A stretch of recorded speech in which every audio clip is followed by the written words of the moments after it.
What's up, everybody? I'm making a little video here to help you with avoiding isolated movements and movements basically that happen to be within only one axis.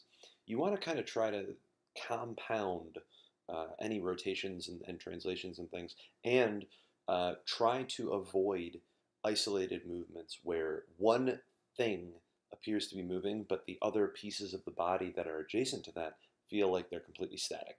So what does that look like? Well, right here we have an example where our character kind of does one of these and leans back.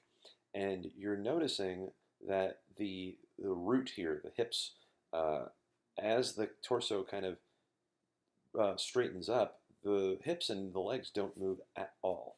So what we want to do is find that moment where it begins, that action. So at about 13 there. And you really do want to just place a key and figure out where the next extreme is, which would be right about a 22, and just give yourself a little bit of rotation on the hips. Now, you can use the cog here, the root, these arrows, or you can even just do it isolated on the hip control there. So if you wanted to do that, you just find the extreme and say, hey, as I straighten up, maybe my hips should rotate slightly. These are some other keys I don't need. So go from one extreme pose to the next. And now it feels a bit more organic because now the hips are actually moving along with that action. And you can go further. You can say, maybe, when you go from here to there, maybe you rock the foot. Maybe, and by rocking the foot, maybe the knee kind of opens slightly on this side. So, from there, you can get rid of these. So then, when you get back to your tighter shot, it's felt more than it's seen, but and if that's too far, cut it in half. Say, okay, well, I don't want to move the knee this distance. I want it to be half that. Well, then go halfway, middle mouse onto this guy, hit the S key, and you've effectively just cut that distance in half. So now the knee barely moves. But even doing this over on this side as well, there's the other knee. So you can say, we don't need these guys. Find your extreme here, find your extreme there, and say, well, if we're going to straighten up, maybe I want this knee to come in a little bit. So kind of does that, where the whole character kind of rotates slightly. That's fine. Things like this hand. Right now, we have a bunch of these keys. Probably don't need, because it just kind of does that.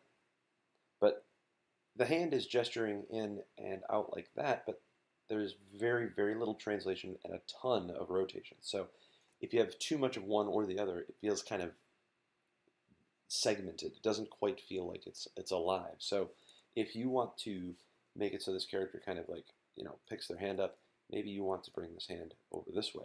So now the hand does that. But now I would say something like this. The hand is probably gimbaling, where it's kind of rotating in an unpredictable way. So if you go in here, just go to the oiler filter.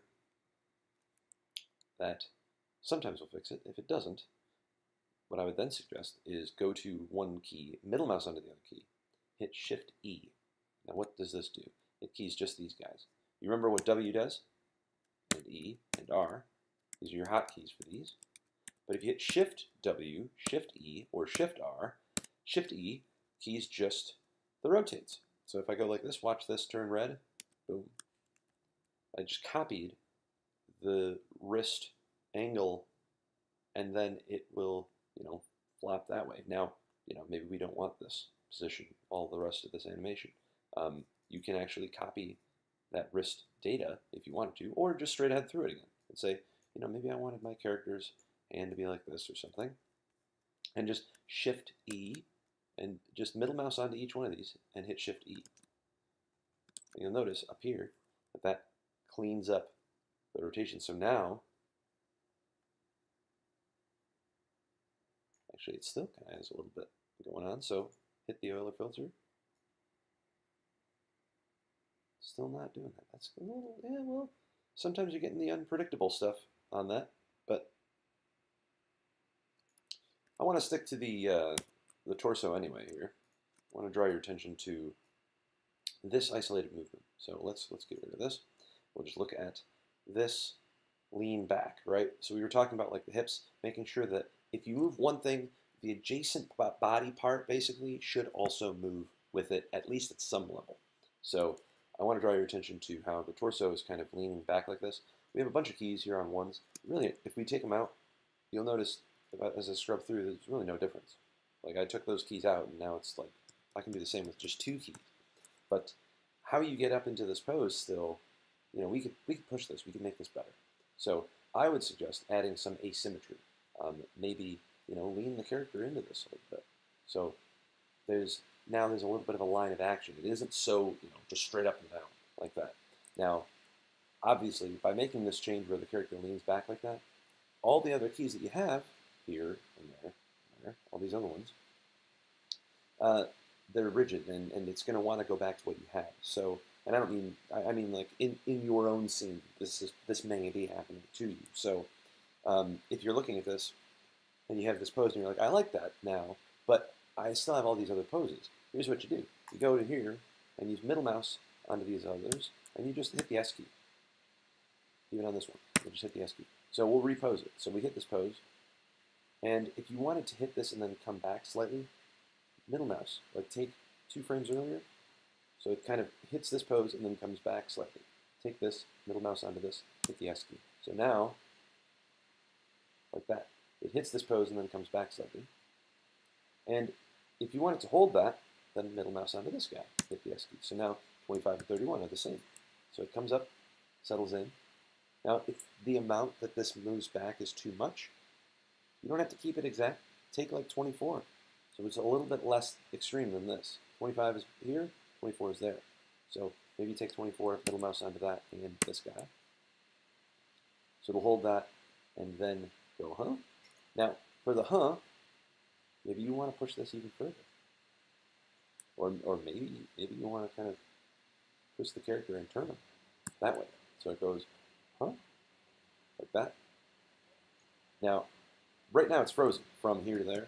This is the whole character is frozen. We don't want that. We want a little bit of a drift.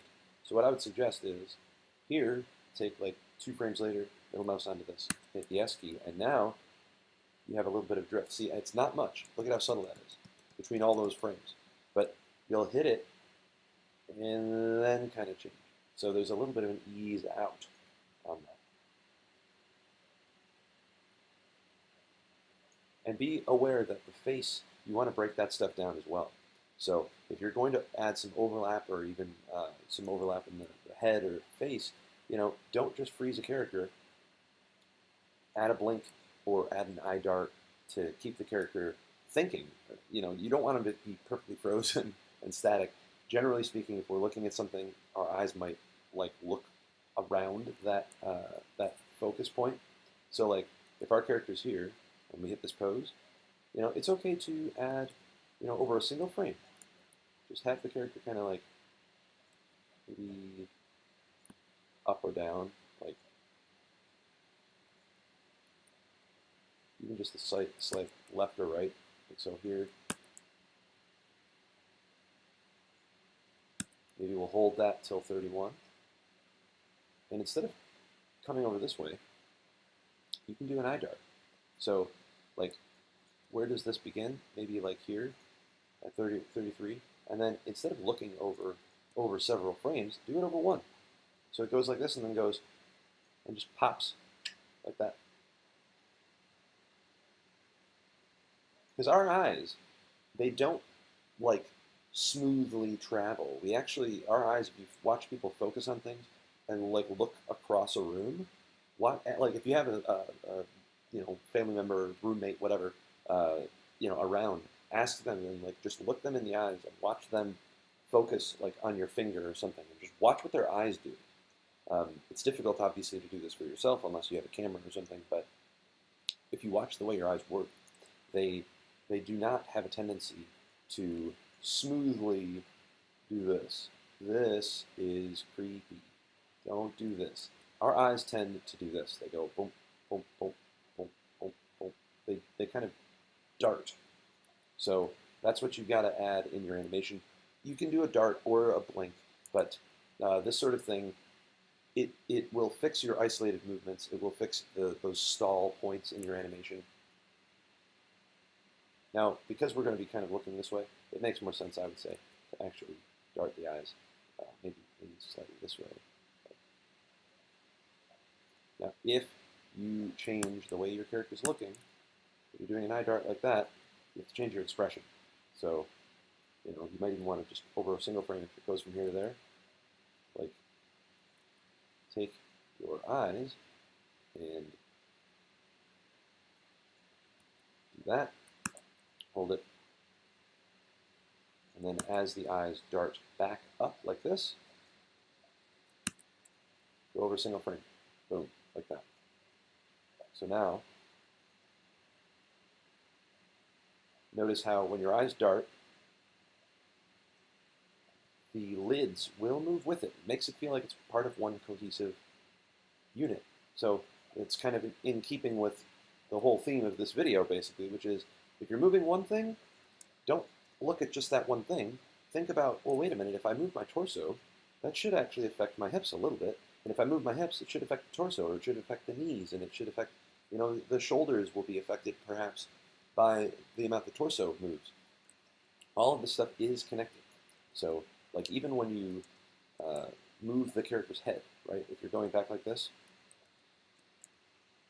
here we have the character kind of raise their head and then dip and then come up. That's some nice stuff.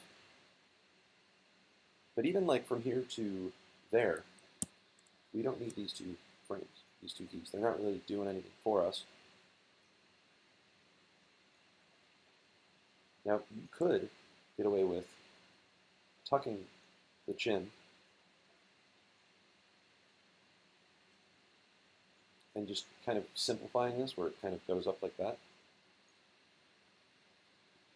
We can move this out a little bit. This is just kind of playing around, but like, I want you to be aware that you can modify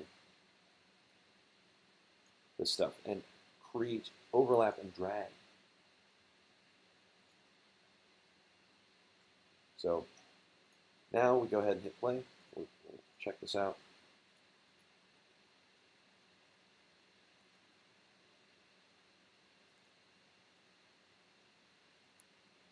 And actually, I would say, like, in this case, if your character kind of holds a position, you might even want to hold that for a longer period of time and even add a blink as well. So maybe the eyes dart, then there's like a blink, and the character goes, oh, crap, wait, I don't think I understand it.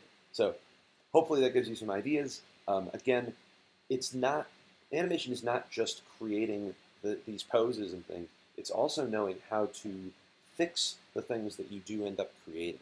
So obviously, this is still a process. You'll be hopefully using some of these ideas in even your weight shift this week.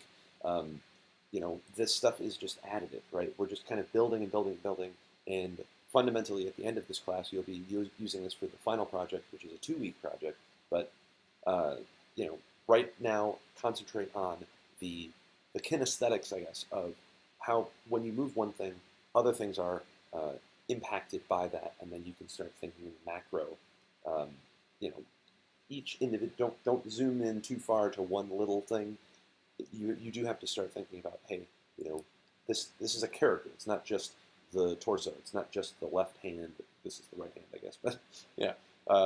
So I'll leave it there. Thanks for watching, and I will talk to you soon.